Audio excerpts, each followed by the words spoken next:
Today, we are profiling two emerging stars for the Chicago Cubs. Let's talk about it right after this.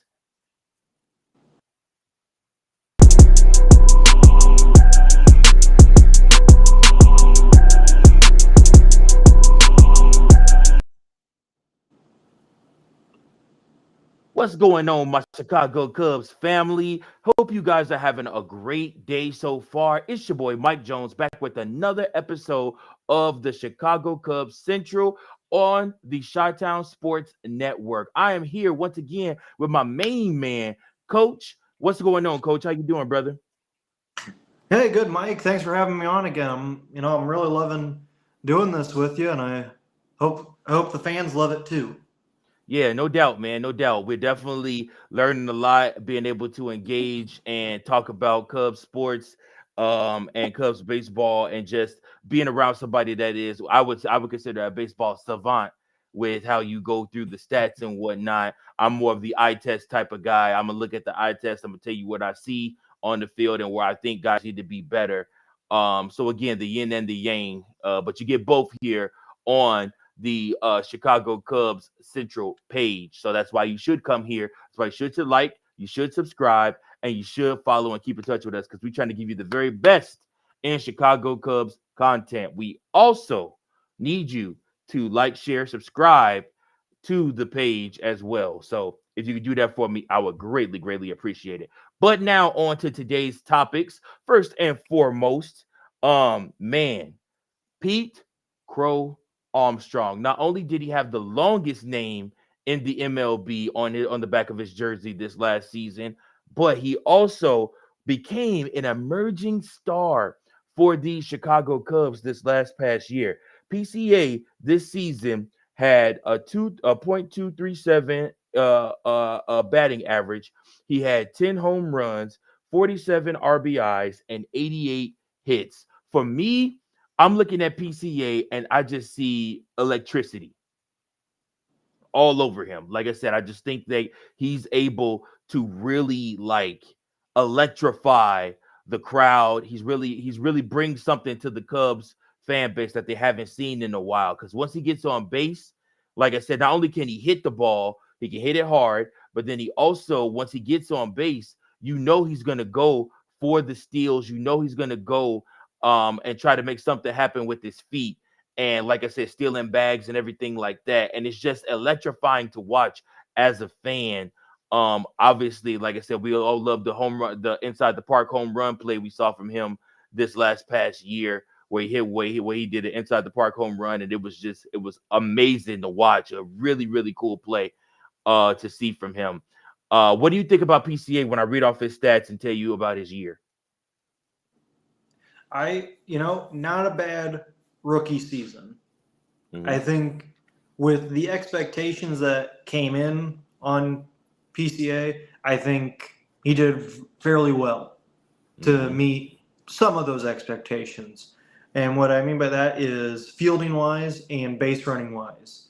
I think that Mhm. was exactly what Cubs fans thought and probably more of from him. Hitting wise, it's always been kind of the question mark. Mhm. And when you look how his year started, he was struggling. He struggled a Yep. lot. And Absolutely. it was because he was trying to be something that he wasn't as a hitter. He was Mhm. trying to be that home run type hitter when you don't need to be that. And once about halfway through the season, he started realizing that and just focused on getting on base, putting in good at bats, and worrying about the home runs later because the home runs would eventually come Mhm. when he started doing that. And I'm looking at his kind of his baseball savant profile right now. His ground ball percentage was about 42%. Not bad. Fly ball percentage, 30%. Again, not bad. What I'm looking at, though, is his line drive percentage. That's Mm. at 22. and the average is about a 25. So not necessarily a bad thing, but just room for improvement. And Sure. if you look at some of his at bats towards the end of the year, he was hitting those line drives. He was just hitting as some bad luck. Sure. And that's what it mainly is. What I'm seeing with his at bats and his swing is he doesn't he barrels the ball well, but his bat speed is not the best. And that's not Mm. necessarily a bad thing Okay. because when you try to chase bat speed is not the end all be all for getting power in your swing. What actually is the end all be all is how one transfers their energy in their swing.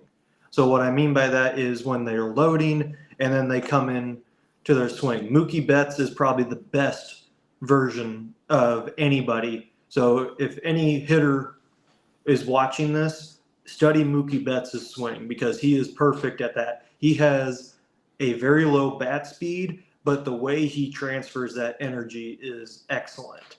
And that's what I'm seeing with Pete Crow Armstrong is that he is not transferring the energy. What he's doing is he is loading up, but then he is letting all of that energy. So if I'm here in the swing, he's loaded up, he's letting it all come here instead of letting it be here. Mm. So he's getting so far out in front in his swing, and that is even when he barrels it, it's not going to go far or be Right. hit very hard. Right. And what doesn't help is that he chases a lot of pitches. He is a very aggressive hitter where he Hmm. needs to learn how to take what the pitcher's giving him. If it's a fastball, he can hit that. He can hit the fastball with the best of them. There's no doubt about that. It's the off speed and the breaking ball that he struggles with, and teams found that out. And Hmm. with the breaking ball, he chases a lot, but also with the fastball, even on pitches that are above or at his head, he is still swinging at. So Wow. I would say Yeah, the I saw big that a bunch thing, this season. yeah. So I would say the big thing for him to focus on is focus on seeing where the ball is. And of do, course, that transfer of energy. do And you do you do you attribute some of that maybe to rookie to like rookie jitters? You know, oh, really trying to 100%. come up and make an impact and put your stamp on the season and just help your team win. Oh, 100%. Yes. Mm. And especially when you're a top prospect like he is, you're wanting to show like, hey, you didn't mess up by taking me. And Right. for him, it was the Cubs got him from the Javier Baez trade. Hmm. So he was the cornerstone of that trade. So this Right. is basically him coming in saying, "Hey, I'm going to be better than Javi Baez." When in reality, he kind of turned into a left-handed hitting Javi Baez with how many times he Oh chased. no. No, no, no, I'm sorry, no. I had to. Oh, oh man. Yeah, no, PCA did have problems at the plate with chasing bad pitches. A lot of that stuff again, I attribute it to him just not necessarily uh just having enough at bats, which is why I loved it when he became just our everyday center fielder. Like I said, he stopped splitting time with Cody Bellinger and he became the everyday center fielder because it allowed him to get those at bats. That's the only way. Repetition, real in game time is the only way he's going to be able to alleviate a lot of the issues that you brought up with his swing pattern and with where he's shifting that energy and where he's meeting the ball with the bat at. Like I said, how he's able to drive it. A lot of that stuff just he has to figure that stuff out. But the only way you can figure it out is playing real time games at the major league level. I mean, he's mastered the AAA level. He's mastered the AA level. He's done all that already. We don't need to see PCA in any of those places anymore. We need him in the majors getting real live at bats. So we assume he will be the starting center fielder and center fielder all season. I expect his numbers to jump. I expect him to figure things out. We cannot. What we can't have is another season where he drops below hitting 200. His average can't drop below 200 again, like he did last year. The Cubs are often in the last past week and a half talked about getting better around the margins. And one of those things is expecting more out of your players. I've been really big on that, Coach. Been talking to all the listeners this year so far since I've been a part of this channel is expecting more out of your players and not letting them off the hook with just saying, "Oh, well, he tried." No, he needs to do better. Craig Counsell has to hold these guys accountable next season. He needs to be sitting down with them and going over monthly what their numbers need to be and where he expects them to be in order for this team to be a 90 plus win team. So, what would you give PCA as a grade? Ooh, I am kind of teetering between that C plus and B minus. Mm-hmm. I'm gonna say B minus, just because of the upside that he did show Yeah, for yeah. for the Cubs. He showed at certain parts during the season, like his season literally went like this. It went up and down. Like he just had some times where he was like, "Yo, like this dude's a world beater, man. Like we might have a legit star on our hands, maybe even a superstar with his electricity." But at the same time, when it was bad, it got really bad. Like I said, he went down to when his batting average got down under 200. I started looking around like, man, like he might need a day off, Craig. Just to just to rest. You know what I'm saying? Just not seeing the ball Mm-hmm. good. He just need one of them days. Put Mike Talkman in at center field for the love of God. Something, But yeah, no, I would venture to go C plus. I like what PCA brings to this team. Again, he's the energy guy for me. He's the lightning bolt for me. He's the type of guy that you want him. I honestly, I'm hoping as he gets older and develops more, you're able to put him on in the beginning of the lineup. Maybe not maybe not hitting lead off, but maybe in the beginning of your batting order, so that, like I said, once he gets on base, once he can figure out how to consistently get on base more than he strikes out and stop swinging that stuff above his head, then, like I said, we're looking at a guy. Once you put him on that base path, he's pretty much gonna score you every time. So like I said, I mean, I think PCA offers a lot in that order. Yeah, I agree with you. I think the upside's too good for the for the season that he just had. Like, don't nobody freak out yet. Let him Not let him yet. develop Give a him some little bit time. more. Give him Yes, some time. if he's Ano- putting up these consistent numbers for the next 3 years, then it's like, okay, let's maybe start worrying a little bit, but right, not yet. right. Not Another guy that came up this year, actually, the Cubs traded for him. He was a former LA Dodger, and then the Cubs made a trade for him that brought Yency Almonte and Michael Busch over to the Chicago Cubs. Michael Busch this season posted a .248 batting average. He hit 21 home runs. He had 65 RBIs and 123 hits while playing first base for the Chicago Cubs. When you hear those numbers and those stats, what do you think? I.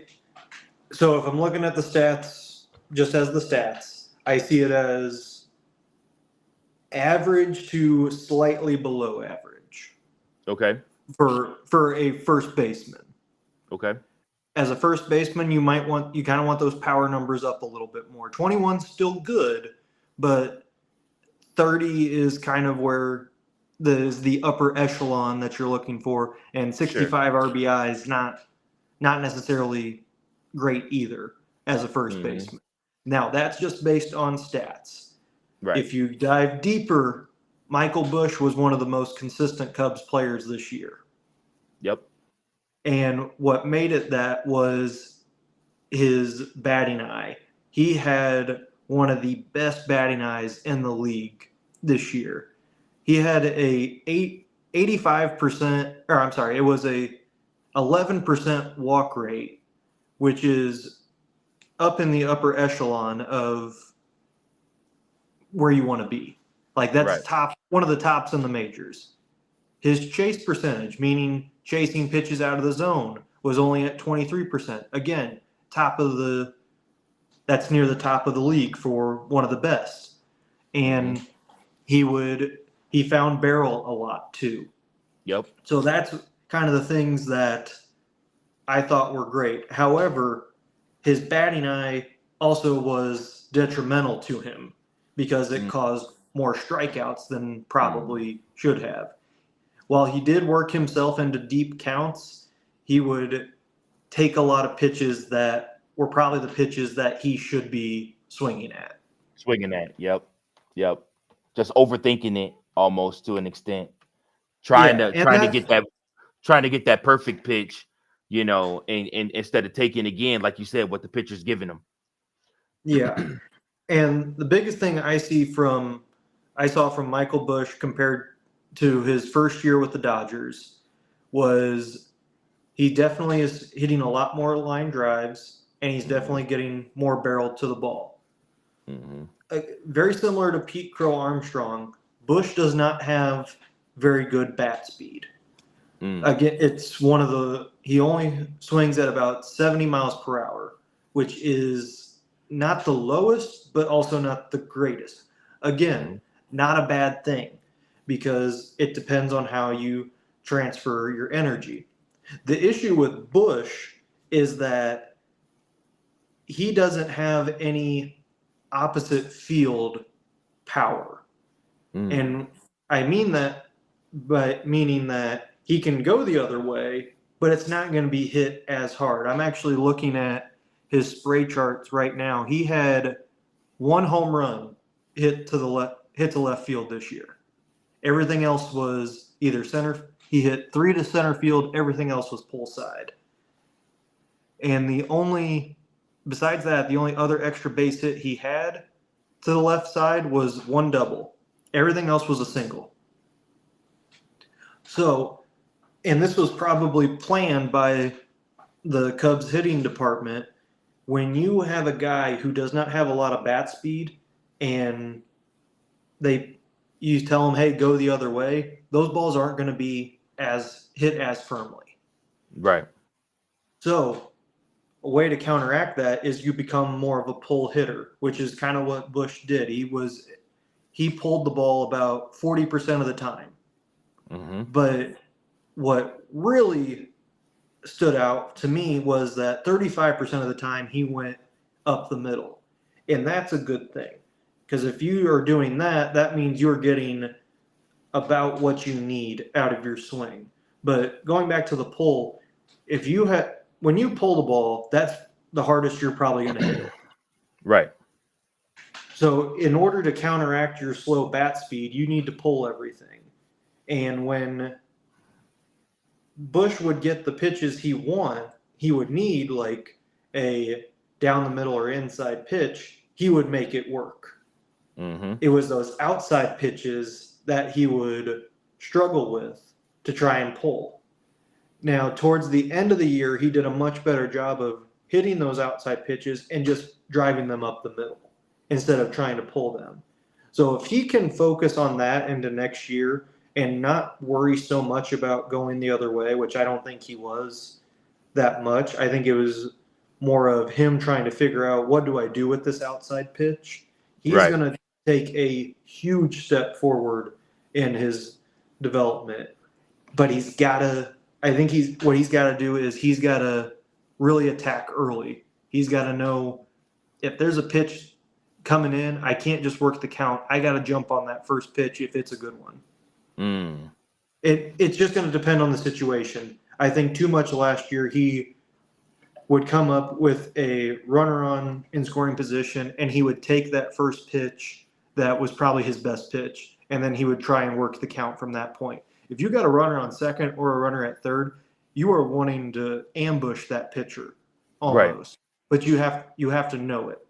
Yep. And I think he just played it safe by okay, I'm just going to work the count because that's what he's always done. And it's Mm-hmm. not a bad thing, but if he wants to take the next step, he's got to have to really, really attack those pitches early on. Absolutely. I think that a lot of times he came up to the plate and he had predetermined already what he was going to swing at and what he wasn't going to swing at instead of even like waiting and watching to see what the pitcher is going to give him down the middle. I think that he can come into he can do a much better job with situational hitting. I think that he has to again grow in these areas if he is to take that next step as the Cubs first baseman. When you think about Michael Busch, he has another one that's come up in a lot of trade potential stuff too. You know, like I said, I don't know if you've heard about the Cubs potentially trading for Vladimir Guerrero. Would you stick with Bush because he is under team control, or would you take that shot with Vladimir Guerrero, trading Bush to the Blue Jays? He is under team control for another 4 seasons, whereas Vladimir Guerrero, you have to sign him because this is his last season. I mean, if you know you can sign Vlad Guerrero, go for it. Yeah, yeah. That's kind of my thought process behind that too. I mean, like I said, Michael Bush is a good ball player, could be great one day. Like I said, he is a little bit on the older side for rookie seasons. But like I said, it's still nonetheless, I do think there is a lot of upside to him. And again, he's under team control for all these seasons. So, like I said, his contract is very, very lucrative and eye catching for a lot of teams. So I definitely think if the Cubs do put Michael Busch on the trading block, I do think there are going to be some takers for that. We just kind of got to see what Jed Hoyer wants to do. What would you grade Michael Busch's season last year? You know, despite the numbers being a little bit below average for a first baseman, I'm going to give him a B Okay, because he did more than what the numbers say, and sure. that's what I love about some players is when they are doing more than what the numbers say. You can take a look Mhm. at Michael Bush's numbers and just say, "Oh, 248 with 21 home runs. Okay, that's okay." But I look at his actual numbers of, "Oh wow, he draws a lot of walks. He gets a lot of hard contact. Um, he isn't chasing as much." To me, that shows a sign of a high baseball IQ, and Hmm. that's something that's very lacking in today's game. If I'm being honest, Absolutely. Absolutely. especially in the hitting side of Yep. things. So I'm going I'm to give him a B. I would go B also. I think we agree on this one. I think a B's fair. I what I was more impressed with. I mean, like I said, he started out really good hitting, but struggled with his defense because, like I said, he hadn't played first base a lot. He hadn't had a lot of time there. He's more primarily a second baseman. But the growth he showed at the first base position and how he went from being like, I'm not sure about this to literally being a good serviceable first baseman. I mean, that in itself shows the growth and the potential that he has with the Chicago Cubs team. So again, like I said, I think a B is fair for Michael Busch. I definitely think that he has some more learning and growing to do in the majors and just getting more comfortable and recognizing things. But I do think he does have the potential to be a very good baseball player. Whether it's first base, second base, or third base, he could play all three. So like I said, he gives you a lot of options at those spots. So that's our time for today. We appreciate you guys for watching the video. Like I said, if you made it to the end of this video, do me a huge favor and go ahead and hit that like button. And then if you want to do me another favor, go ahead and hit that share button. If you love Michael Busch and you love and you love PCA, put down in the comments that you love Michael Busch, you love PCA, and we're excited to see them in Cubs gear in 2025. We'll be covering it all right here on the official voice of the Chicago Cubs right here on Chicago Cubs Central. You can leave us a voicemail at 773-389-6954, or you can leave us an email at Chicago Baseball Central at gmail.com. Again, we want to hear from you. We want your voice to be heard at the official voice of the Chicago Cubs. Once again, I'm Mike Jones. That's Coachman. We appreciate you. Until next time.